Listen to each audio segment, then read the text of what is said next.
हाय। चलिए मैं आपसे एक क्वेश्चन पूछती हूँ। एक क्रिमिनल को कौन कौन अरेस्ट कर सकता है बताइए। एक पुलिस ऑफिसर अरेस्ट कर सकता है, और आपने कभी देखा नहीं होगा किसी मजिस्ट्रेट को अरेस्ट करते हुए, लेकिन एक मजिस्ट्रेट भी अरेस्ट कर सकता है। एक और इंसान अरेस्ट कर सकता है, बताइए कौन। आप खुद एक क्रिमिनल को अरेस्ट कर सकते हैं। इस वीडियो में मैं आपको बताऊंगी कि एक आम इंसान किसी क्रिमिनल को कैसे अरेस्ट कर सकता है, अरेस्ट करते वक्त उसे क्या करना चाहिए, क्या नहीं करना चाहिए और कैसे करना चाहिए।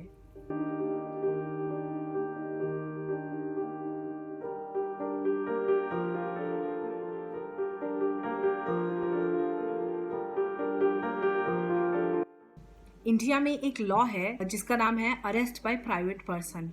प्राइवेट पर्सन मतलब कोई भी आम इंसान। तो इंडिया में कोई भी आम इंसान किसी क्रिमिनल को अरेस्ट कर सकता है। देखिए, ये कॉन्सेप्ट शुरू हुआ था इंग्लैंड से, और इंग्लैंड में वो उस टाइम पर शुरू हुआ था जिस टाइम पर मीन्स ऑफ कम्युनिकेशन बहुत कम था। एक जगह से दूसरी जगह जाने में बहुत टाइम लग जाता था। तो वहाँ पे लॉ बना कि जो भी सिटीजन्स या आसपास के जो भी लोग हैं जो कि क्राइम होते हुए देख रहे हैं, उनके सामने हो रहा है क्राइम, वो एक क्रिमिनल को अरेस्ट कर सकते हैं और पुलिस के हवाले कर सकते हैं। इस तरह से पुलिस ऑफिसर्स की हेल्प की जा सकती थी उस टाइम पे। और तब से ये पूरे वर्ल्ड में बहुत सारी कंट्रीज ने ये लॉ अडॉप्ट कर लिया है। यूएस में भी है ये लॉ, एंड नेपाल में भी है, इनफैक्ट मलेशिया में भी है, फ्रांस में भी है, जर्मनी में भी है, चाइना में भी है, एंड जापान में भी है।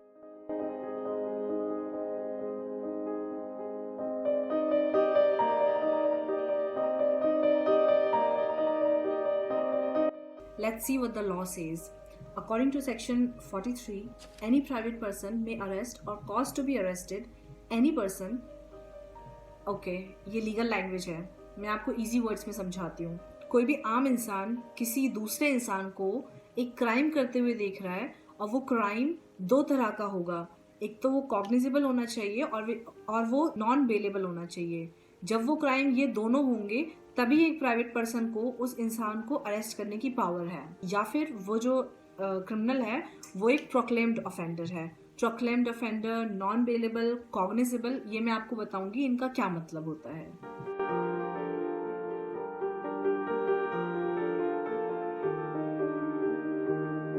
देखिए, क्राइम्स दो तरह के हो सकते हैं। एक तो कॉग्निजेबल क्राइम्स को हम ऑफेंसेस बोलते हैं लीगल लैंग्वेज में, ठीक है। तो एक ऑफेंसेस होते हैं कॉग्निजेबल ऑफेंसेस, और एक होते हैं नॉन कॉग्निजेबल ऑफेंसेस। डिफरेंस ये होता है कि नॉन कॉग्निजेबल थोड़े लेस सीरियस होते हैं और कॉग्निजेबल ज्यादा सीरियस होते हैं। ये बहुत सिंपल सा मीनिंग है इसका। लेकिन सिर्फ इतना ही नहीं है। सी, एक पुलिस ऑफिसर को किसी को अरेस्ट करने से पहले मजिस्ट्रेट से वारंट लेना होता है। लेकिन कुछ कुछ ऑफेंसेस ऐसे भी होते हैं जिसके लिए पुलिस ऑफिसर को वारंट लेने की कोई जरूरत नहीं होती है, जो कि सीरियस ज्यादा होते हैं। वारंट बस एक परमिशन होती है मजिस्ट्रेट की तरफ से कि हाँ, इस इंसान को जाके अरेस्ट कर लिया जाए। लेकिन जो ज्यादा सीरियस ऑफेंसेस होते हैं, जैसे कि कहीं पर चोरी हो गई, थेफ्ट हो गया, किसी का मर्डर हो गया, किसी का रेप हो गया, ये सारे ऑफेंसेस बहुत ज्यादा सीरियस माने जाते हैं लॉ में, और होते भी ज्यादा सीरियस हैं। तो इसीलिए पुलिस ऑफिसर सीधा जाके उस इंसान को अरेस्ट कर सकता है जिसने क्राइम किया है, और उन्हें वारंट लेने की कोई जरूरत नहीं है। वो ऑफेंसेस होते हैं कॉग्निजेबल ऑफेंसेस।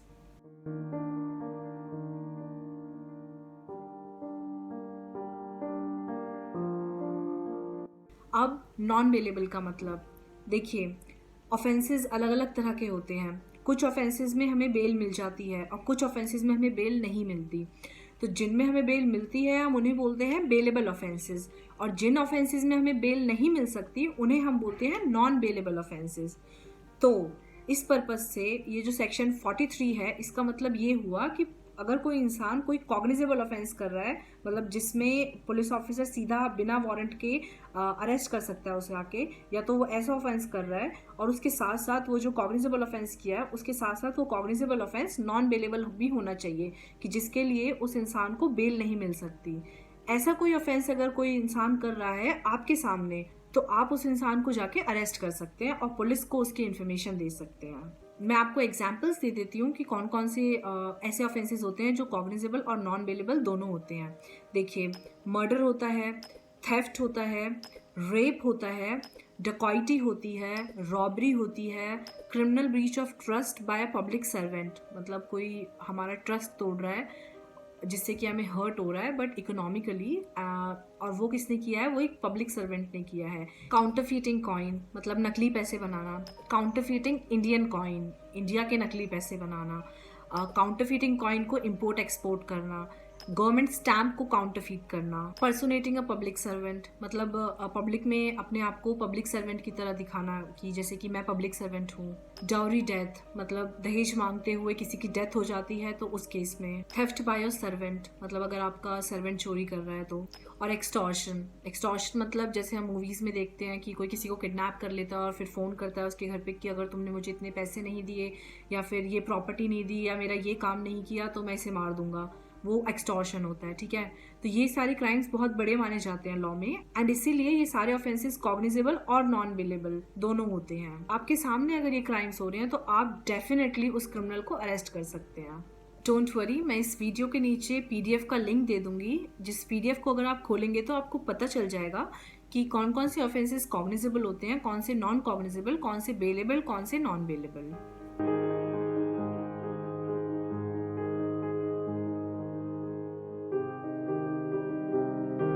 अब बात करते हैं प्रोक्लेम्ड ऑफेंडर की। देखिए, प्रोक्लेम्ड ऑफेंडर वो होता है जो कि देखिए कोर्ट ने किसी को बेल दे दी, ठीक है, कोई बेल पर बाहर चला गया, उसके बाद कोर्ट ने बोला कि लेकिन मैं तुम्हें बेल दे रहा हूँ लेकिन इस टाइम पर तुम इस जगह इस दिन आ जाना, लेकिन वो इंसान नहीं आता। ठीक है, कोर्ट फिर से रिमाइंड करता है, वो फिर भी नहीं आता है, तो कोर्ट उसके लिए नॉन बेलेबल वारंट इशू कर देगा। अब पुलिस जाएगी उसके घर या जहाँ भी वो इंसान है उसका वारंट लेके नॉन बेलेबल कि इसके बाद उसको बेल नहीं मिल सकती है। ठीक है, अरेस्ट होने के बाद तो वो इंसान उस वक्त भी पुलिस से भागने की कोशिश कर रहा है और पुलिस के हाथ नहीं आना चाहता, तो उस केस में कोर्ट क्या करता है, उस इंसान को प्रोक्लेम्ड ऑफेंडर का टाइटल दे देता है कि ये इंसान अब एक ऑफेंडर बन चुका है, जिसका मतलब ये है कि अगर आपके सामने वो प्रोक्लेम्ड ऑफेंडर है कभी भी कहीं भी तो आप उसको जाके अरेस्ट कर सकते हैं।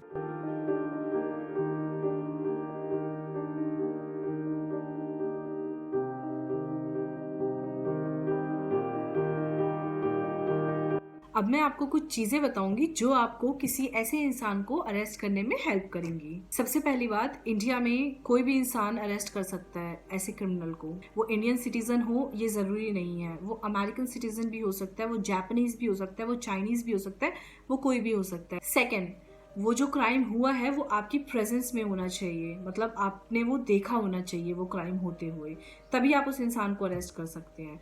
और प्रोक्लेम्ड ऑफेंडर के केस में बस वो प्रोक्लेम्ड ऑफेंडर आपके सामने होना चाहिए। थर्ड, आपको ये ध्यान रखना होगा कि वो जो उस इंसान ने जो क्राइम किया है वो कॉग्निजेबल और नॉन बेलेबल है।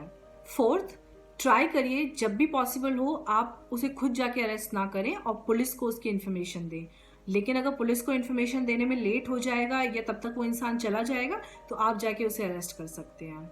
फिफ्थ, जब आप किसी सस्पेक्ट को अरेस्ट कर रहे हैं तो उसे अरेस्ट करते हुए ये बोलिए कि मैं तुम्हें अरेस्ट कर रहा हूँ इस क्राइम के लिए क्योंकि मैंने अपनी आंखों के सामने ये क्राइम होते हुए देखा है, और अगर वो इंसान भागने की कोशिश कर रहा है और बचने की कोशिश कर रहा है तो आप थोड़ी सी फोर्स यूज कर सकते हैं उसे पकड़ने के लिए, और अगर आपको किसी की हेल्प भी चाहिए आसपास लोगों की तो आसपास लोगों की हेल्प भी ले सकते हैं आप उस केस में।